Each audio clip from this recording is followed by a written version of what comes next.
Suckers are common on citrus and other grafted fruit trees and will also appear on other grafted trees, including ornamental Japanese maples. Many trees are grafted onto rootstock, which is selected because it may be stronger, have dwarfing characteristics, or have better disease resistance.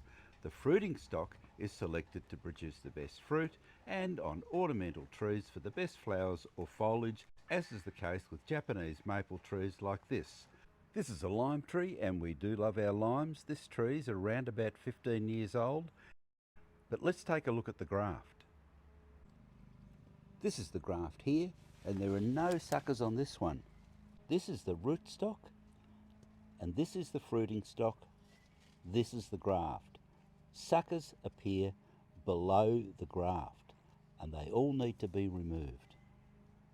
This is a dwarf mandarin tree, and you can get these in a few varieties, including the imperial and emperor varieties. These are great for growing in containers, but they can also produce suckers below the graft. However, on this dwarf mandarin tree, this is the graft here, and below it here we see the suckers appearing. The suckers have different foliage to the rest of the tree, and the thorns are larger as well, and need to be removed because suckers sap energy from the tree itself, reduce fruiting, and if left can eventually take over from the tree. Suckers may produce fruit, however it will be nothing like the mandarins that we usually get off this tree. Removing suckers is easy.